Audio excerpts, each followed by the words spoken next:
La alergia al huevo es una de las razones principales por las que las familias consultan a nuestro servicio de alergología.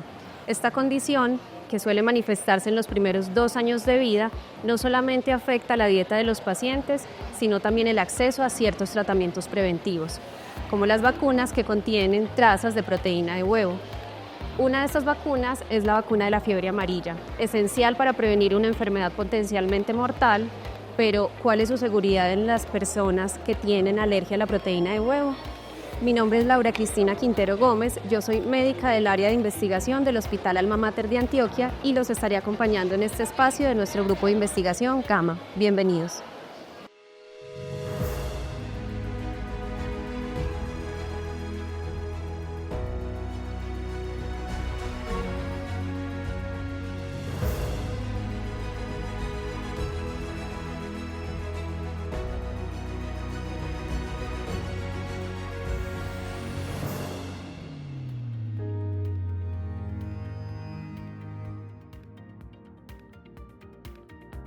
Hoy nos acompaña la doctora Ruth Elena Ramírez. Ella es pediatra alergóloga, coordinadora del programa de alergología de la Universidad de Antioquia e investigadora principal de este estudio que precisamente estudia las reacciones adversas a la vacuna de la fiebre amarilla en los niños que tienen alergia a la proteína de huevo. Bueno, doctora, quisiera empezar preguntando por qué se considera que la alergia al huevo puede ser una barrera para recibir la vacuna de la fiebre amarilla.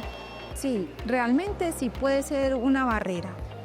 Y la razón es porque hay ciertas vacunas que están en el esquema de vacunación normal de los niños en Colombia y en el mundo que pueden contener trazas de proteína de huevo. Entre ellas está la vacuna de fiebre amarilla.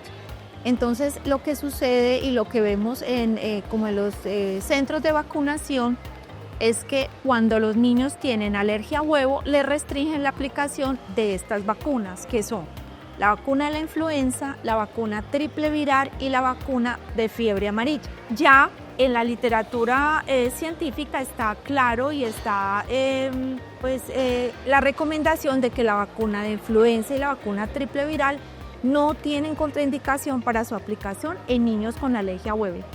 Pero todavía la vacuna de fiebre amarilla sí tiene restricciones en estos niños. Entonces, la razón es porque esta vacuna puede tener un poco más de proteína de huevo. Entonces, por eso es que a ellos hay que hacerles, antes de la aplicación, que es a los 18 meses, unas pruebas cutáneas antes para proceder a la aplicación de la vacuna.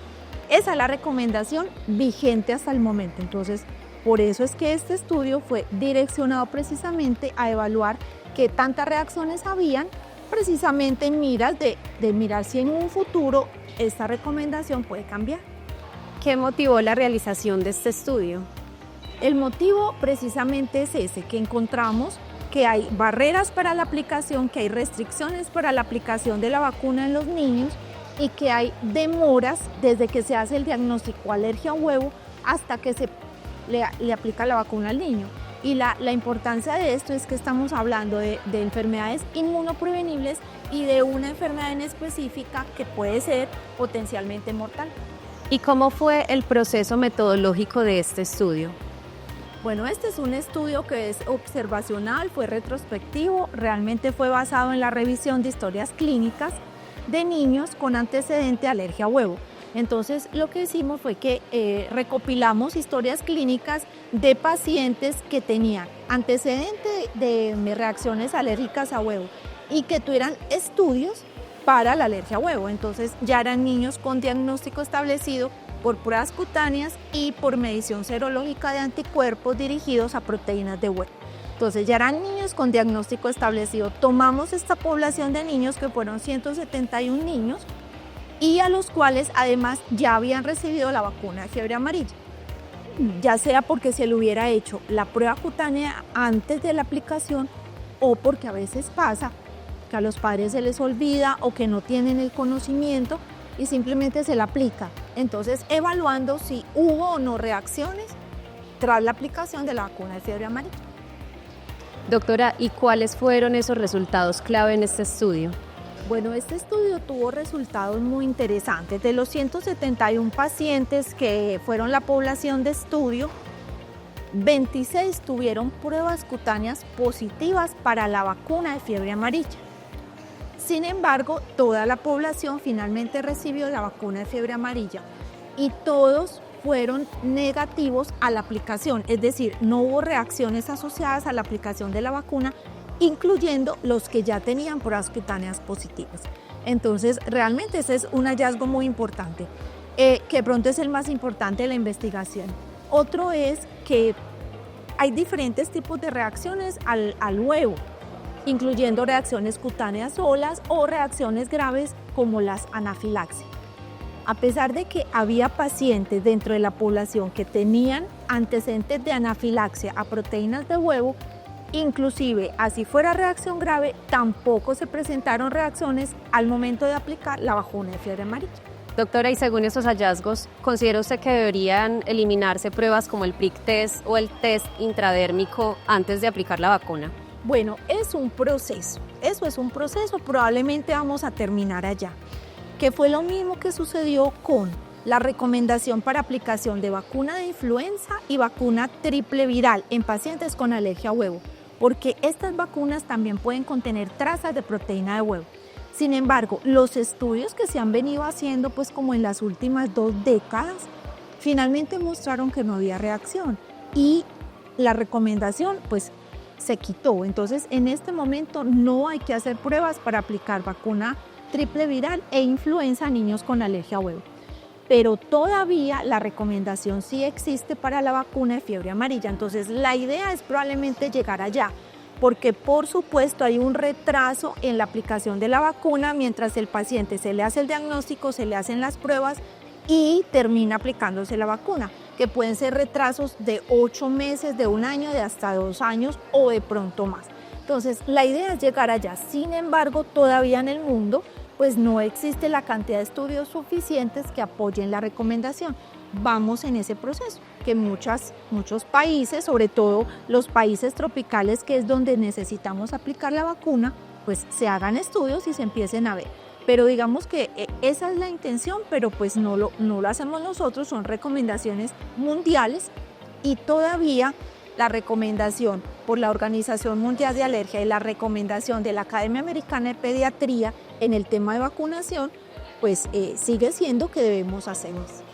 Doctora, y hay muchas familias que pueden estar preocupadas porque sus hijos tienen alergia a la proteína de huevo.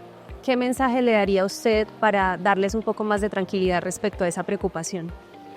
Bueno, el mensaje es que si tienen un niño que tenga sospecha de alergia al huevo, por supuesto consultar. Entonces, lo primero es hacer el diagnóstico para poder tener claridad de qué vamos a hacer con ese niño.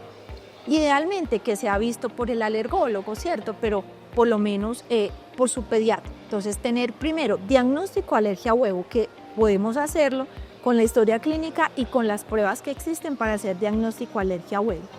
Y después de eso, pues súper importante la evaluación para alergología, que somos los que finalmente pues vamos a tomar la conducta de qué hacer con la vacunación de ese paciente.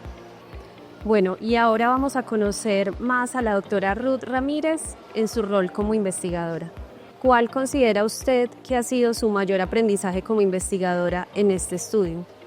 Bueno, hay muchos aprendizajes que uno va logrando en la medida que se mete a hacer proyectos y se involucra en ellos.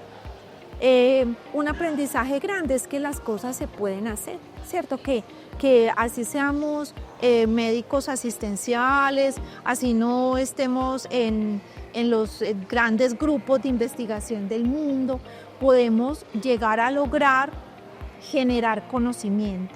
Entonces, desde nuestro papel con nuestros pacientes, en el hospital, en la consulta, ahí involucrados en nuestro nicho pequeño, podemos lograr generar conocimiento. Entonces, el aprendizaje es eso, que podemos hacerlo y que todos podemos hacer.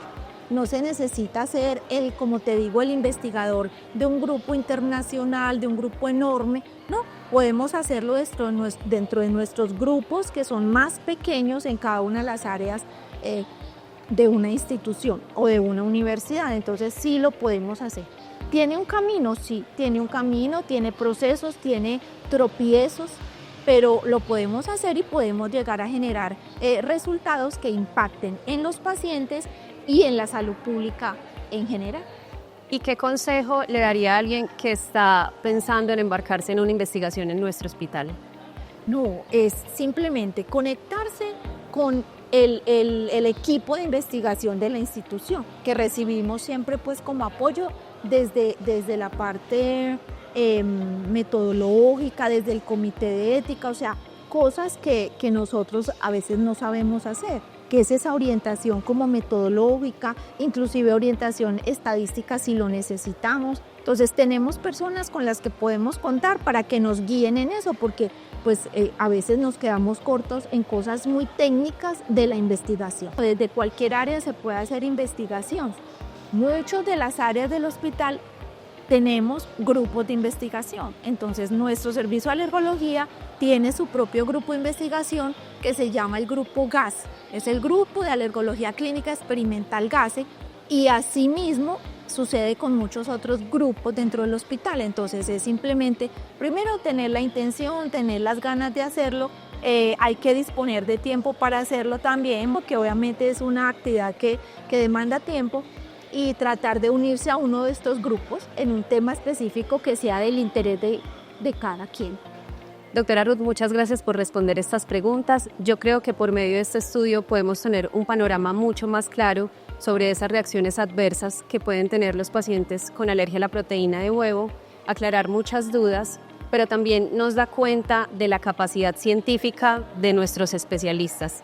Muchas gracias a ustedes, gracias a la institución, gracias al servicio de investigación, al departamento de investigación que nos apoya, y podemos hacer este tipo de actividades. Ojalá sea muy provechosa, y gracias por socializar pues como el trabajo y el desarrollo de nuestro servicio de alergología. Agradecemos a todos ustedes por escucharnos y los esperamos en una próxima charla de nuestro grupo de investigación del Hospital Alma Mater de Antioquia, Gama. Hasta pronto.